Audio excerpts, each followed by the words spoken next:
Nous étions 4, moi, Cormac, l'Anglais et le sergent Reeves.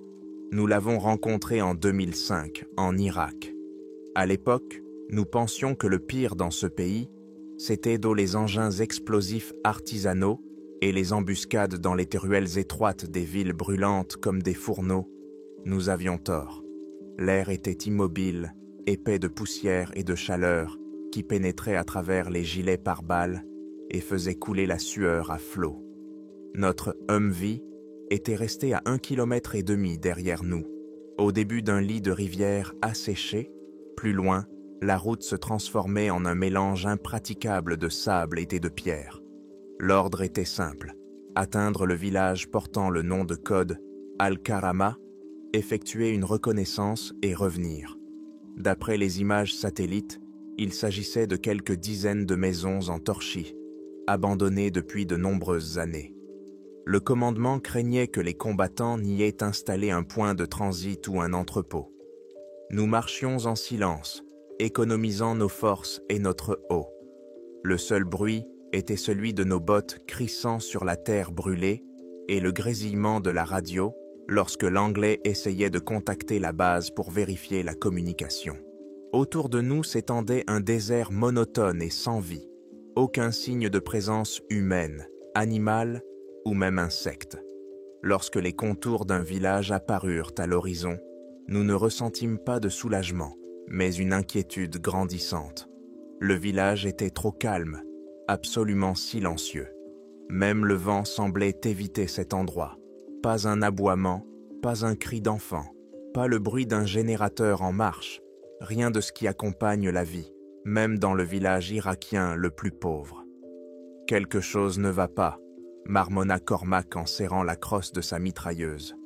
Reeves lui fit signe de se taire et nous ordonna de prendre position près de la première maison. Le village semblait avoir été abandonné à la hâte. Les portes de certaines maisons avaient été arrachées de leurs gonds. D'autres étaient mises grandes ouvertes. Des ustensiles ménagers, des vêtements et des jouets d'enfants jonchaient le sol. Tout était recouvert d'une épaisse couche de poussière et de sable. Nous sommes entrés dans la première maison. Reeves devant, moi derrière. À l'intérieur, il faisait frais et sombre, après le soleil aveuglant. Nos yeux s'habituaient lentement à la pénombre. Et puis, nous l'avons vu. Les murs étaient éclaboussés de sang. Pas seulement quelques dark taches, mais de larges traces sombres, comme si quelqu'un avait balancé un seau de peinture rouge. D'énormes flaques avaient séché sur le sol, noircis et craquelèrent par le temps. Il y avait du sang partout, sur des lambeaux de tapis, sur des meubles renversés, au plafond. Mais il n'y avait pas de corps, pas un seul. Nous avons inspecté la maison. 2 petites pièces et une cuisine. Aucune trace de lutte, à part le sang. Pas de douille, pas de traces d'explosion. Juste du sang et des affaires abandonnées. « Base, ici patrouille 7, réception », siffla l'Anglais dans la radio lorsque nous sortîmes. « Sergent, c'est quoi ce bordel ?» La voix de l'Anglais tremblait. Reeves ne répondit pas. Son visage était comme un masque de pierre. Il se contenta de faire un signe de la main en direction de la maison suivante. « Vérifiez tout, par 2, allons-y. » Cormac et moi entrâmes dans la maison suivante. La scène se répéta avec une précision effrayante. Les murs, le sol, le plafond, tout était couvert de sang. Et encore une fois, pas un seul corps, pas un seul os, pas un seul morceau de chair. Nous avons fait le tour de 4 ou 5 maisons. Partout, c'était la même chose. Le silence, la désolation et du sang séché. Cela ne ressemblait pas à un champ de bataille ou à un massacre. Cela ressemblait plutôt à un abattoir dont on aurait soigneusement nettoyé tous les restes. Pendant tout ce temps, l'Anglais essayait d'obtenir des informations du commandement. Finalement, la radio s'est réveillée. « Sergent », a-t-il dit, les yeux écarquillés. Dans la base de données, cet endroit est marqué comme « vide » depuis 2 ans. D'après les renseignements, personne n'a vécu ici depuis 2003. Aucun rapport faisant état d'affrontements ou de civils disparus dans ce secteur. Jamais. Nous nous tenions au milieu de la seule rue de ce maudit village, le soleil nous brûlant l'arrière de la tête. 4 soldats, en tenue de combat, entourés de maisons silencieuses dont les murs criaient la mort. « Où sont les corps ?» demanda à nouveau Cormac, mais cette fois dans un murmure. « Il y a tellement de sang, il doit y avoir des corps. » Reeves leva ses jumelles et scruta le bout de la rue. Ses mains ne tremblaient pas, mais je voyais les muscles de son cou se contracter. Nous étions tous sur le qui-vive. Le moindre bruit, le moindre souffle de vent nous faisait sursauter. Le sentiment d'être observé devenait presque insupportable. Il émanait des fenêtres vides, des portes sombres, du sol sous nos pieds. Puis, Reeves baissa ses jumelles, très lentement. « Au bout de la rue, dit-il d'une voix calme et neutre, il y a du mouvement. » Nous nous sommes de tous tournés dans cette direction. Au début, je ne voyais des riens, seulement une brume qui s'élevait de la terre brûlante. Puis je l'ai aperçu, une silhouette. Il se tenait à environ 200 mètres de nous, là où la rue butait contre les ruines d'une ancienne mosquée. Il était grand, d'une taille disproportionnée, et maigre. Ses bras pendaient à rang presque jusqu'à ses genoux. Ils étaient trop longs. Même à cette distance, cela sautait aux yeux.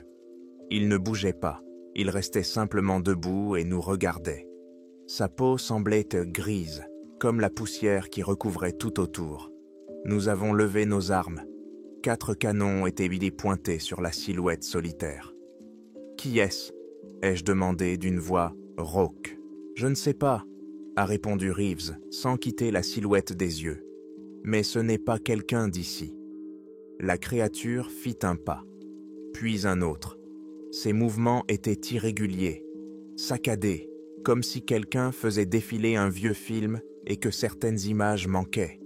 Elle ne marchait pas, mais semblait se déplacer dans l'espace, se rapprochant de quelques 2 mètres à chaque bond. Aucune fluidité, aucune inertie, juste un changement de position.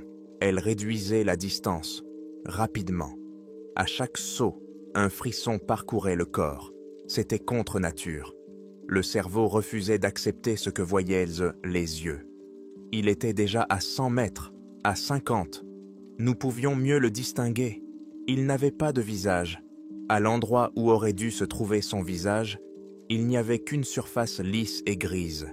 Ni yeux, ni nez, ni bouche. Ses membres, longs comme ceux d'une araignée, tremblaient à chaque mouvement. « Feu !» hurla Reeves. Nous avons tiré tous en même temps. 4 mitraillettes crachaient du plomb. Le bruit des coups d'œil de feu déchirait le silence de mort. Nous avons vu les balles atteindre leur cible. Des points sombres apparaissaient sur sa peau grise, mais elle ne tombait pas. Elle ne ralentissait même pas. Elle continuait à avancer vers nous de ses pas saccadés et impossibles. Nous avons vidé nos chargeurs, les uns après les autres. Des centaines de balles auraient-on dû la réduire en cendres, la mettre en pièces. Mais il avançait. Les marques sombres sur son corps apparaissaient et semblaient se refermer immédiatement, comme si nous tirions sur de l'argile visqueuse. Sa tête lisse et sans visage était constamment tournée vers nous. Je ne sais pas comment il nous voyait, mais je sentais son regard sur chaque cellule de mon corps. « Grenade !» cria Reeves, couvrant le bruit des coups de feu. L'Anglais, sans cesser de tirer avec son fusil d'une main, arracha maladroitement le lance-grenade sous son canon avec l'autre. Une seconde pour viser, et la grenade de 40 mm partit dans un bruit sourd vers sa cible. L'explosion fut assourdissante dans cette rue calme. Le feu et la fumée noire enveloppèrent la silhouette. Nous avons cessé de tirer pendant un instant, respirant difficilement et scrutant le nuage de poussière. Nous nous attendions à voir un corps déchiqueté sur le sol. Au lieu de cela, lorsque la fumée a commencé à se dissiper, nous avons vu qu'il était toujours debout. Il n'était pas tombé. L'explosion lui avait arraché une partie de l'épaule et des côtes. Il n'y avait ni sang, ni muscle à l'endroit de la blessure. Juste une surface grise et déchiquetée, semblable à un morceau de pierre. Il n'a pas vacillé, n'a pas émis le moindre son. Puis il a fait un autre pas déchiqueté, impossible, réduisant la distance de 10 mètres supplémentaires. À ce moment-là, notre professionnalisme, notre entraînement, tout s'est effondré. Il ne restait plus que l'instinct primitif. Reculez, vers la voiture, courez. La voix de Reeves s'est brisée. Nous avons fait demi-tour et nous avons couru. Je n'avais jamais couru aussi vite de ma vie. Les gilets pare-balles lourds, les armes, les munitions, tout cela était soudain devenu léger. Nous avons couru dans la rue, loin de ce village devenu un charnier pour certains. Je me suis retourné une fois. Il ne courait pas. Il avançait toujours de la même manière, par à-coups. Mais ses bonds devenaient plus longs. Il était à 70 km. J'ai cligné des yeux et il était à 50. Il ne nous poursuivait pas, il se rapprochait simplement de plus en plus. Son approche silencieuse et méthodique était plus effrayante que n'importe quelle bête sauvage. « L'Anglais demande des tirs sur nos coordonnées, sur ce village, tout de suite !» cria Reeves en courant. « Danger immédiat, appelez !»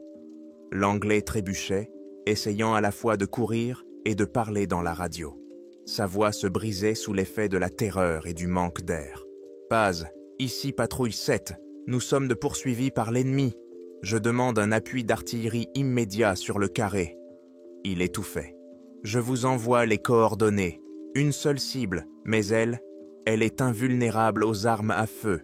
Je répète, invulnérable. » Nous étions déjà en train de sortir du village. Derrière nous, à une trentaine de mètres, une silhouette grise avançait. Elle sortit à découvert, sous le soleil brûlant, et son contour devint encore plus net et irrégulier. « Il demande quelle était la cible !» cria l'Anglais. « Dis-leur n'importe quoi. Un char, un véhicule blindé, une centaine d'hommes. Qu'ils tirent !» répondit Reeves sans ralentir. Nous courions à travers la plaine brûlée, en direction du lit de la rivière où nous attendait le Humvee. Cela semblait durer une éternité. Je ne me retournais pas, de peur de voir qu'il était déjà derrière moi. Toutes mes pensées étaient fil concentré sur le fait de mettre un pied devant l'autre. Et puis, nous avons entendu un bruit. D'abord faible, puis de plus en plus fort, comme un sifflement dans le ciel. Un bruit qui, pour un soldat, pouvait signifier le salut ou la mort. « À terre !» a hurlé Reeves. Nous nous sommes jetés au sol, nous couvrant la tête avec nos mains, une seconde avant que le monde n'explose. La terre a tremblé sous nos pieds. Le premier obus a frappé la périphérie du village. Puis, un deuxième, un troisième, un quatrième. L'artillerie tirait sur des zones entières. Le bruit était tel que nos tympans semblaient sur le point d'éclater. L'air était rempli d'une odeur d'explosifs et de terre brûlée. Des colonnes de fumée et de poussière s'élevaient au-dessus du village. Le bombardement ne dura pas plus d'1 minute, mais 7 minutes nous parut une éternité. Quand tout se calma, un bourdonnement assourdissant résonnait dans nos oreilles. Nous nous sommes lentement relevés, secouant la poussière et les petits cailloux. Cormac toussait, le visage pâle. Le village était enveloppé d'un épais nuage de fumée. Les quelques maisons qui se trouvaient à la périphérie n'existaient plus. À leur place, il n'y avait plus que des cratères fumants. « Il n'est plus là ?» demanda l'Anglais en regardant l'endroit où nous avions vu la créature pour la dernière fois. Reeves leva ses jumelles, mais les baissa aussitôt. « Je ne vois rien. Attendons. » Nous avons attendu une dizaine de minutes, jusqu'à ce que la fumée commence à se dissiper. Mon cœur battait à tout rompre. Personne n'osait dire un mot. Nous restions là, debout, à regarder le vent emporter lentement le voile de poussière. Finalement, Reeves se décida. « Cormac, l'Anglais, restez ici. Couvrez-nous. Lui et moi, dit-il en me désignant d'un signe de tête. Nous allons nous approcher pour voir. » Je ne voulais pas y aller. Je voulais monter dans le Humvee, partir aussi loin que possible et ne plus jamais repenser à cet endroit. Mais j'étais un soldat et c'était un ordre. Reeves et moi sommes retournés lentement, armes à la main. Le sol était labouré par les explosions. Nous contournions prudemment les cratères, scrutant chaque pierre, chaque tas de débris. Nous arrivâmes à l'endroit où il se trouvait au moment de l'impact. Il y avait plusieurs cratères énormes qui se chevauchaient. La terre était complètement brûlée. Nous avons tout inspecté. Chaque centimètre, il n'y avait rien, absolument rien. Pas le moindre morceau de peau grise, pas la moindre goutte de cette substance incompréhensible qui avait remplacé son sang. Pas un seul fragment d'os. Rien qui puisse indiquer qu'un être vivant ou inanimé se trouvait ici quelques instants auparavant.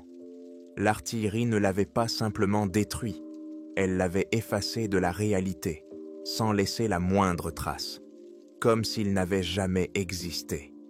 Nous nous tenions au milieu de ces cratères, et je sentais des sueurs froides couler le long de mon dos malgré la chaleur. L'absence de traces était plus effrayante que la créature elle-même. Car si quelque chose peut apparaître ainsi et disparaître ainsi, c'est qu'il n'obéit à aucune loi physique. Il peut être n'importe où, et apparaître quand bon lui semble. Nous sommes retournés en silence vers Cormac et l'Anglais. Leur visage était empreint d'une question muette.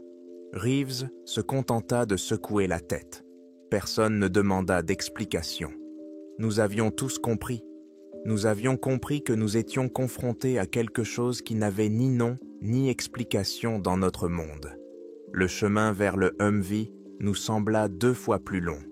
Chacun de nous regardait constamment derrière lui, scrutant l'horizon, à l'ombre des rares rochers. Le silence du désert ne semblait plus apaisant. Il était désormais sinistre, chargé d'une présence invisible. Nous marchions, armes à la main, prêts à ouvrir le feu à tout moment sur une ombre. Un mirage, notre propre peur. Les pensées se bousculaient dans nos têtes. Qu'était-ce que c'était? D'où venait-il? Et surtout, était-il seul? Des souvenirs de maisons baignées de sang nous revenaient à l'esprit. Combien y en avait-il? Des dizaines? Des centaines? Et tous avaient donc disparu sans laisser de traces, tout comme la créature à laquelle nous avions fait face. Peut-être avaient-ils aussi été anéantis par l'artillerie, ou s'étaient-ils simplement évaporés? Lorsque nous avons atteint la voiture, le soleil commençait déjà à décliner. Nous avons jeté notre équipement à l'intérieur et nous nous sommes installés à notre place. Personne n'a dit un mot. Reeves a démarré le moteur, et le vrombissement du moteur nous a semblé être le plus beau son au monde. Il était réel, mécanique, il appartenait à notre monde. Nous sommes de retournés à la base en silence. Chacun était plongé dans ses pensées. Je regardais par la fenêtre le paysage monotone qui défilait, et j'essayais de trouver une explication logique. Peut-être était-ce une hallucination? Un coup de chaleur, la déshydratation, le stress. Mais nous ne pouvions pas voir la même chose tous les 4. Chaque détail, la grande taille, les bras longs, la peau grise, l'absence de visage, les mouvements saccadés, étaient gravés dans la mémoire de chacun d'entre nous. Non, ce n'était pas une hallucination. C'était réel, et cela rendait la situation encore plus effrayante. À mi-chemin de la base, Reeves a soudainement arrêté la voiture. Il a coupé le moteur et, dans le silence qui a suivi, sa voix a résonné avec une intensité inhabituelle. « Il faut qu'on parle. » Il s'est tourné vers nous depuis le siège arrière. Son visage était grave. Ses yeux ne laissaient d'air transparaître aucune trace de peur, seulement une froide détermination. Aucun d'entre nous ne dira quoi que ce soit de ce que nous avons vu. Pas un mot. Ni dans le rapport, ni dans la salle de pause, ni même dans vos rêves. Vous m'avez compris? Cormac ouvrit la bouche pour protester, mais Reeves le devança. Écoutez-moi attentivement. Que dirons-nous? Qu'une créature grise et sans visage, insensible aux balles et qui disparaît après un tir d'artillerie, nous a attaqués? On nous enverra à l'hôpital. Dans le meilleur des cas, on nous diagnostiquera un syndrome de stress post-traumatique. Dans le pire des cas, on nous enfermera dans une chambre capitonnée et on nous gavera de pilules jusqu'à la fin de nos jours, en essayant de découvrir quelle drogue nous avons consommée dans le désert. Notre carrière sera terminée, et notre vie aussi. Il fit une pause, nous regardant chacun d'un air grave. Voici ce qui s'est réellement passé. Nous sommes arrivés dans le village pour une mission de reconnaissance. À l'intérieur, nous sommes tombés dans une embuscade. Un important groupe de combattants bien retranchés dans les maisons. Ils ont ouvert le feu sur nous. Nous étions plaqués au sol, incapables de lever la tête. Nous étions pris sous un feu nourri provenant de plusieurs endroits, peut-être d'une mitrailleuse de gros calibre. Nous ne pouvions pas évaluer précisément le nombre de nos adversaires, mais ils étaient nombreux. Nous avons utilisé une grande partie de nos munitions pour tenter de neutraliser leur position, mais en vain. Face à la menace évidente d'encerclement et d'anéantissement de notre patrouille, j'ai pris la décision, en tant que commandant, de demander un appui d'artillerie sur la zone. L'artillerie a pilonné le village, détruisant l'ennemi et ses fortifications. Il n'est pas possible d'évaluer les pertes ennemies en raison de la destruction totale des installations. Nous avons agi conformément au règlement. C'est tout. Nous sommes restés silencieux, digérant ces paroles. L'histoire était logique. Elle expliquait tout. L'énorme quantité de munitions utilisées et l'appel de l'artillerie pour une cible apparemment insignifiante. C'était un mensonge parfait. Mais ce n'est pas vrai, dit doucement l'Anglais. Ses mains tremblaient légèrement. La vérité, c'est ce qui est écrit dans le rapport, rétorqua Reeves. Et notre vérité nous tuera. Je ne vous demande pas d'oublier ce que vous avez vu. Je vous demande de garder le silence à ce sujet afin de vous protéger et de vous protéger les uns les autres. Nous donnerons tous la même version, mot pour mot. Tout le monde est d'accord? Nous nous regardâmes. Il y avait de la colère dans les yeux de Cormac, de la peur dans ceux de l'Anglais, et dans les miens, sans doute de la confusion. Mais nous savions tous que Reeves avait raison.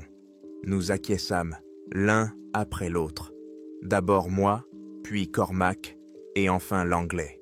C'était notre accord, scellé non pas par le sang, mais par une horreur commune et indescriptible. Le débriefing s'est déroulé comme Reeves l'avait prévu. Nous étions assis dans la salle de réunion, devant le capitaine. Il posait des questions, et Reeves racontait calmement et clairement notre histoire inventée. Nous n'intervenions que de temps en temps pour confirmer son récit. Le capitaine fronçait les sourcils en examinant la carte. Un village entier détruit pour une seule patrouille. Votre reconnaissance coûte cher, sergent. La vie de mes hommes est plus précieuse, monsieur, répondit Reeves d'une voix calme. Le capitaine nous examina encore quelques minutes, cherchant des signes de mensonge. Mais nous étions trop effrayés pour mentir de manière convaincante. Il attribua notre peur à la dure bataille. Finalement, il fit un geste de la main. Très bien, rédigez vos rapports. Tous les 4. Ils doivent être identiques jusqu'à la dernière virgule. Vous pouvez disposer. Nous sommes sortis de son bureau et nous nous sommes dispersés sans nous dire un mot. L'incident du village d'Al-Karama était officiellement clos. Mais pour nous, tout ne faisait que commencer. Cette nuit-là, je n'ai pas pu dormir. Chaque fois que je fermais les yeux, je le voyais. Sa silhouette grande et grise, ses mouvements saccadés et anormaux, sa tête lisse et vide. Je repassais sans cesse dans ma tête la scène du combat, nos tirs inutiles, l'explosion de la grenade. Mais ce qui me tourmentait le plus, c'était ce qui s'était passé après. Des cratères vides, aucune trace. Il n'était pas mort, j'en étais sûr. Une créature qui ne laisse aucune trace ne peut pas mourir. Il était simplement parti. Il s'était déplacé ailleurs, et l'idée qu'il était toujours là, quelque part dans ce monde, me hantait. Les semaines passaient. Notre tournée continuait. Nous partions en patrouille, participions à des fusillades, cherchions des cachettes d'armes. Nous faisions tout comme avant, mais quelque chose avait fondamentalement changé. La guerre n'était plus notre principale menace. Les balles, les explosions, les soldats ennemis, tout cela était compréhensible. Il y avait des règles, des lois physiques. On pouvait se cacher derrière un mur, on pouvait riposter. C'était notre monde, cruel, mais compréhensible. Ce que nous avons découvert dans ce village venait d'un autre monde, et cela a brisé quelque chose d'important en nous. Nous avons cessé de faire confiance à la réalité. Notre petite escouade de 4 personnes s'est transformée en îlot. Nous restions soudés, mais nous ne parlions presque pas. Les autres soldats le sentaient et nous évitaient. Ils voyaient en nous des hommes qui avaient bien survécu à un combat difficile, mais ils ne pouvaient pas comprendre la profondeur du gouffre qui nous séparait d'eux. Chacun de nous gérait cela à sa manière, et tous échouaient. Cormac était devenu une boule de rage ambulante. Il nettoyait sa mitrailleuse 3 fois par jour jusqu'à ce qu'elle brille, jusqu'à s'en écorcher les doigts. Le moindre regard en coin, le moindre mot imprudent dans notre direction provoquait chez lui un accès de violence. Un jour, dans la cantine, il a failli mutiler un gars d'une autre section qui avait fait une mauvaise blague sur l'artillerie contre les moineaux. Reeves et moi avons dû le tirer de là à nous deux. Dans ses yeux, je ne voyais pas seulement de la colère, mais une peur panique qui se manifestait sous forme de rage aveugle. Il voulait se battre parce qu'il se sentait impuissant dans ce village. Il voulait détruire quelque chose parce qu'il n'avait pas réussi à détruire ce qui comptait le plus pour lui. L'Anglais s'est renfermé sur lui-même. Il passait tout son temps libre dans l'attente des communications, à fouiller dans le matériel. Au début, je pensais qu'il cherchait simplement à se distraire, mais j'ai vite compris qu'il cherchait des réponses. Il passait des heures à parcourir des archives cryptées, des rapports sur des incidents étranges, des rapports sur les patrouilles portées disparues depuis le début de la campagne. Il cherchait la moindre mention, le moindre indice qui pourrait prouver que nous n'étions pas les premiers. Il ne trouvait rien. Cette incertitude le rongeait de l'intérieur. Il est devenu nerveux, méfiant, écoutant constamment le bruit statique dans ses écouteurs, comme s'il s'attendait à y entendre quelque chose. Le sergent Reeves essayait de garder la face. Il restait notre commandant, strict et exigeant. Il nous faisait transpirer à grosses gouttes pendant les entraînements, nous obligeant à répéter les exercices encore et encore. Il essayait d'instaurer l'ordre et la discipline, comme si le respect parfait du règlement pouvait nous protéger du chaos dont nous étions témoins. Mais la nuit, quand il pensait que personne ne le voyait, je le remarquais assis sur son lit, le regard fixe, pendant des heures. Le poids du mensonge et la responsabilité qui pesaient sur lui étaient plus lourds que pour n'importe qui d'autre. Quant à moi, j'ai commencé à perdre pied avec la réalité d'une autre manière. Au début, c'était presque imperceptible. Pendant mon service de nuit dans la tour de contrôle, j'ai soudain réalisé que je n'entendais plus rien. Pendant quelques secondes, tous les sons ont disparu. Le ronronnement des générateurs, les voix lointaines, le bruissement du vent, même le bourdonnement dans mes oreilles. Il y avait un silence absolu, un vide, le même que dans ce village. J'ai secoué la tête et les sons sont revenus aussi soudainement qu'ils avaient l'âme disparu. J'ai mis cela sur le compte de la fatigue, mais cela s'est reproduit, dans la salle à manger, au milieu du brouhaha de centaines de voix, dans la douche, sous le bruit de l'eau. Un silence soudain et anormal s'installait, durait quelques secondes, puis disparaissait. Je n'en ai parlé à personne, puis j'ai commencé à avoir des problèmes de vue. Je voyais le monde comme avant, mais parfois, pendant une fraction de seconde, les mouvements des gens devenaient saccadés, comme ceux de cette créature. Un soldat marchant sur la place d'armes sautait, soudainement d'1 mètre en avant. Une mouche qui passait devant moi s'immobilisait dans les airs et se retrouvait aussitôt contre le mur. C'étaient des perturbations instantanées dans ma matrice de perception. Je clignais des yeux et tout redevenait normal. J'essayais de me convaincre que c'était une séquelle de la commotion causée par les tirs d'artillerie. Une légère commotion qui affectait l'ouïe et la vue. C'était une explication logique. Elle venait de notre monde. Un jour, je n'ai pas tenu le coup.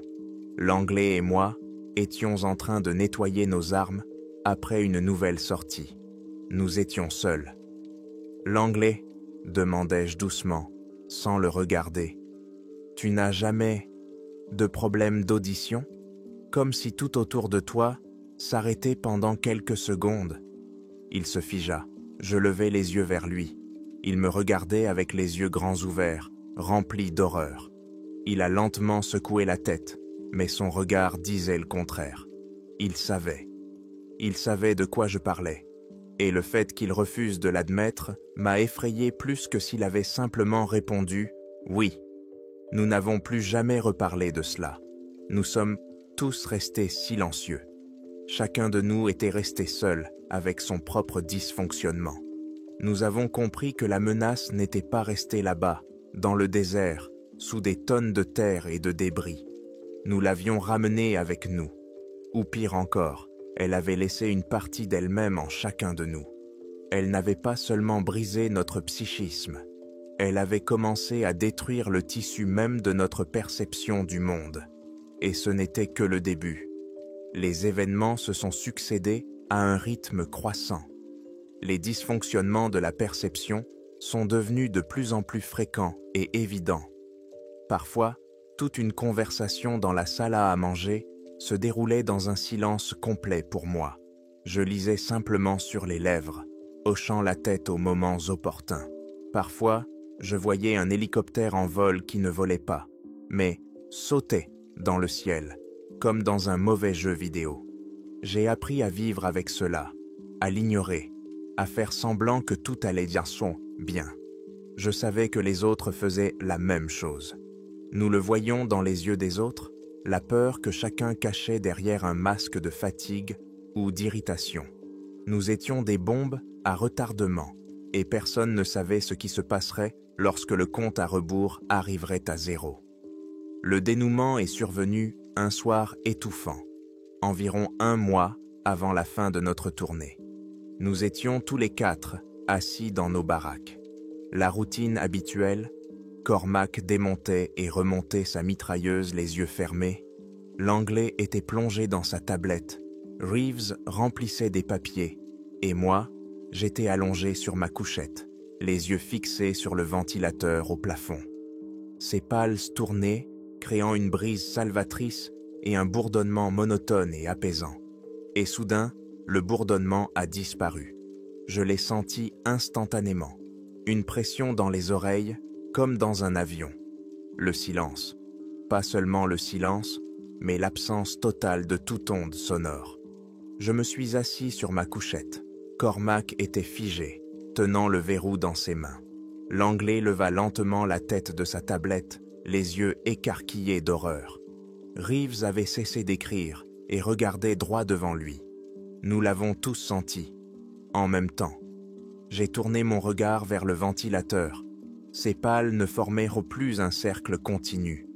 Je pouvais les voir individuellement.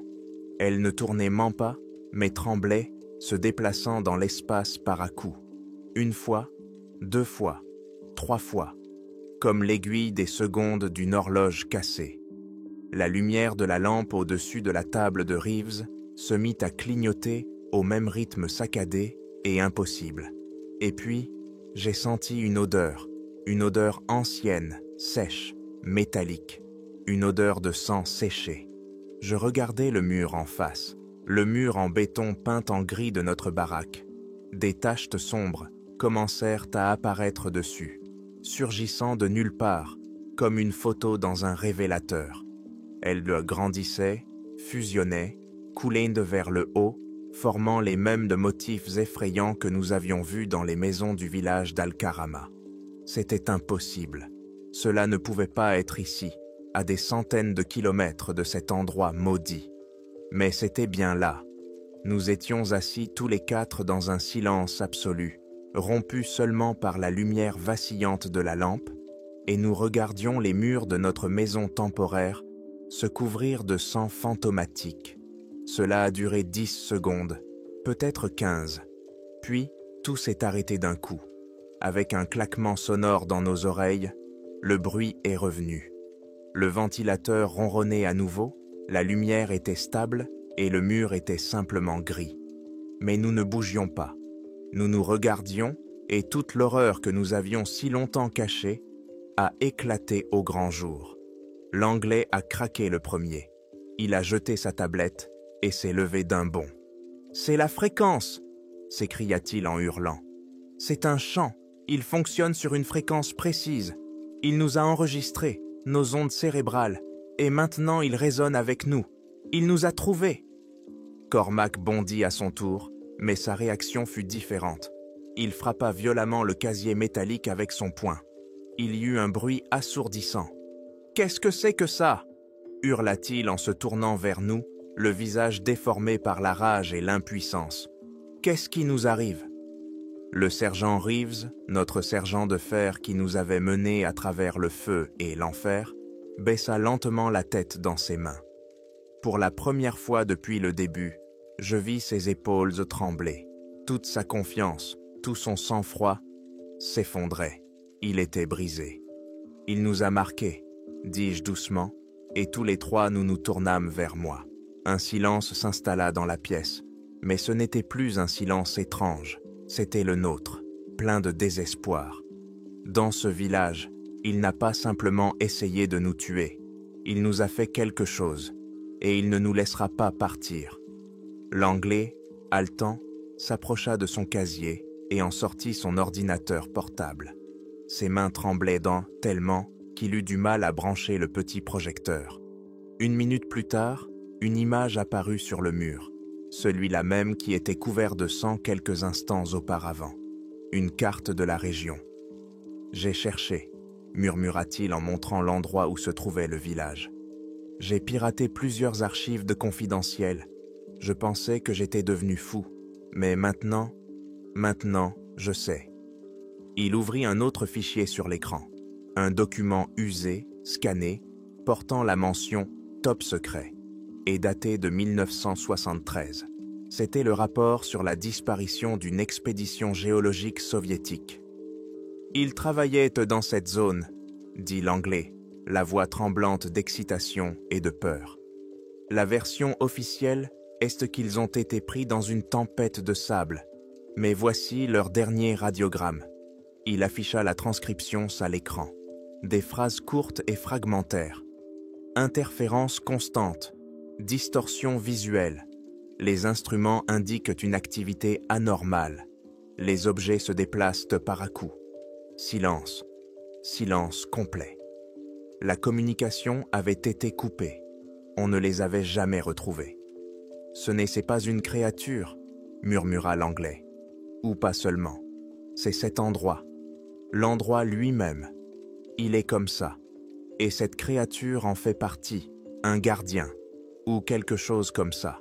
Et quand nous sommes entrés là-bas, nous en sommes devenus partie intégrante. Nous le portons en nous.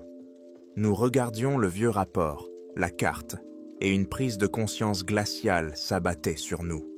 Notre mission touchait à sa fin. Nous devions bientôt rentrer chez nous, retrouver nos familles, notre vie normale. Mais nous comprenions désormais que notre vie normale n'existait plus. Nous ne pouvions pas rentrer, pas comme ça. Nous ne pouvions pas ramener cette souillure chez nous. L'idée que ma femme ou mon enfant puisse me voir ce que nous venions de voir était pire que la mort. « Que faire ?» demanda Cormac. Sa rage s'était éteinte, laissant place à un désespoir sourd. Reeves leva la tête. Ses yeux étaient laids de rouge, mais ils avaient retrouvé leur éclat. Il regarda la carte. « Il nous reste 1 mois, » dit-il d'une voix calme et froide. « Nous devons y retourner. » L'idée de Reeves était folle, mais dans notre situation, elle semblait être la seule solution. Rentrer chez nous signifiait ramener avec nous la peste, invisible et incompréhensible, qui déformait la réalité elle-même. Nous étions des porteurs. Nous étions des anomalies ambulantes, et le seul endroit où nous pouvions essayer de réparer quelque chose était celui où tout avait commencé. Élaborer un plan fut étonnamment simple. Au cours de nos années de service, nous avions étudié toutes les failles, tous les points faibles du système de sécurité de la base. En un mois, nous avions préparé tout le nécessaire. L'Anglais, grâce à ses compétences, effaça les enregistrements de plusieurs caméras de surveillance et créa un faux ordre de patrouille nocturne dans le quartier éloigné. Cormac s'est occupé des armes et des munitions. Nous avons pris tout ce que nous pouvions transporter, y compris plusieurs charges d'explosifs plastiques. J'étais responsable du transport et des provisions. Une nuit, sous le couvert de l'obscurité, nous avons quitté la base à 4 à bord d'un Humvee légèrement blindé. Nous étions des déserteurs, des criminels, mais à nos yeux, nous étions plutôt comme des infirmiers, partant pour une opération risquée afin d'extraire une tumeur du corps du monde. Le chemin du retour dans le désert fut étrange. Plus nous nous éloignions de la civilisation, plus nos symptômes s'intensifiaient. Les périodes de silence total duraient désormais plusieurs minutes. Je conduisais, mais je n'entendais pas le rugissement du moteur. Je ne sentais que ses vibrations. Je voyais Cormac dire quelque chose à Reeves, mais ces mots ne me parvenaient pas. Nous communiquions par gestes et par petits mots. Les distorsions visuelles s'intensifiaient également. Le paysage désertique derrière la vitre se figeait, périodiquement, s'arrêtant pendant une fraction de seconde, puis se remettait brusquement en mouvement, rattrapant le temps perdu. Parfois, je voyais à l'horizon des silhouettes hautes et fines, semblables à celles que nous avions rencontrées dans le village. Elles restaient immobiles et disparaissaient dès que je clignais des yeux. Je savais que les autres voyaient la même chose. Personne ne paniquait. Nous l'avons accepté. Nous rentrions chez nous, dans notre propre enfer personnel. Après 2 jours de route, nous avons atteint le lit asséché d'une rivière. Il fallait continuer à pied. Nous avons laissé la voiture, chargé notre équipement, et nous nous sommes mis en route vers le village. Ici, le silence était permanent. Il ne venait plus et ne partait plus. Il était simplement là. Nous marchions dans un monde sans bruit. L'air était immobile. Le soleil tapait sans pitié. Lorsque les ruines sont apparues à l'horizon, nous n'avons pas ressenti de peur, seulement une sombre détermination. Le village était tel que nous l'avions laissé. La terre labourée par les cratères des obus, les décombres des murs, l'argile noircie par le feu. Nous sommes entrés dans la seule rue, et nous les avons vus. Ils étaient nombreux, des dizaines. Ils se tenaient entre les maisons détruites, à l'emplacement des places et des cours. Grands, gris, avec des bras disproportionnés. Leurs têtes lisses et sans visage étaient liées tournées vers nous. Ils ne bougeaient pas. Ils attendaient, simplement. Nous n'avons pas tiré. Nous savions que c'était inutile. Ce n'était pas une invasion que l'on pouvait repousser. C'était la réalité dans laquelle nous étions plongés. Nous faisions partie de cet endroit, et eux en étaient les habitants originels. Nous passâmes lentement devant eux, en direction du centre du village. Ils ne bougèrent pas, mais je sentais leur attention silencieuse. Nous arrivâmes au plus grand cratère laissé par le bombardement. Ici, à l'épicentre, les déformations étaient les plus fortes. J'ai vu les mains de Cormac, qui serraient la mitrailleuse, s'allonger et devenir grises pendant un instant. J'ai vu le visage de Reeves se lisser, perdre ses traits. Nous changions. Nous nous assimilions. L'anglais, a dit Reeves, non pas dans l'air, mais directement dans ma tête, clair et net, comme à la radio. Coordonnées. L'anglais sortit silencieusement sa tablette. Ses doigts se déplaçaient sur l'écran, et je les voyais trembler et s'allonger. Il tendit la tablette à Reeves.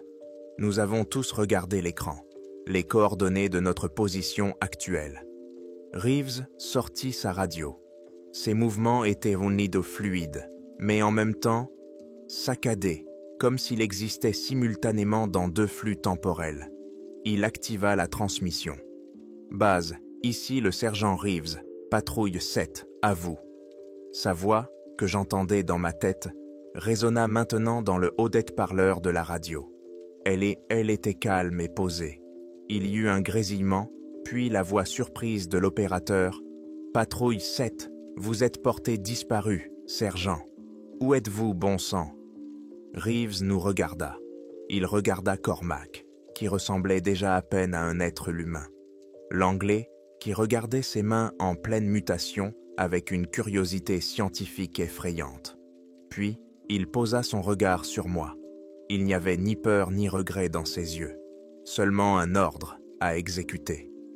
Nous avons repéré un important regroupement de forces ennemies, beaucoup plus nombreuses que la dernière fois, dit Reeves dans la radio. Ils préparent une percée. Un nouveau tir d'artillerie ne servira à rien. Il faut une frappe aérienne. Je demande un tapis B, coordonné sur l'écran. Le silence s'installa dans la base. Une frappe tapis B signifiait la destruction totale d'un carré par des bombes à vide. Ce type d'opération n'était utilisé qu'en dernier recours. « Sergent, vous comprenez que vous vous trouvez vous-même dans ce carré ?» demanda enfin l'opérateur. « Je comprends, » répondit Reeves. Il regarda les silhouettes grises qui commençaient à se déplacer lentement, par à-coups, dans notre direction, nous encerclant. « La vie de mes hommes est plus précieuse, monsieur. Exécutez. » Il jeta la radio par terre. Nous étions 4, debout au centre du cratère, entourés de créatures grises silencieuses, et nous regardions le ciel. Je ne sentais plus mon corps. Je voyais mes mains, mais je ne les sentais pas. Le monde autour de nous ondulait et se désagrégeait en pixels. Mais un sentiment demeurait. Le sentiment que ce qui se passait était juste. Nous étions le verrou d'une porte qu'il ne fallait pas ouvrir. Et maintenant, nous devions jeter la clé. Quelque part très loin, à la limite de mon ouïe déformée, un son se fit entendre. D'abord faible, puis de plus en plus fort. Le bruit des réacteurs. Il devenait de plus en plus fort, couvrant même le silence artificiel qui régnait autour de nous. C'était le dernier son de notre monde, le son de la purification. J'ai levé la tête et j'ai vu 4 points noirs dans le ciel, décolorés par la chaleur. Ils se rapprochaient rapidement. À ce moment-là, toutes les perturbations visuelles et auditives ont cessé. Je voyais à nouveau le monde clairement. J'entendais le vent. Je sentais la chaleur du soleil sur ma peau. Pendant une dernière seconde parfaite, tout est redevenu normal. Puis le ciel est devenu blanc.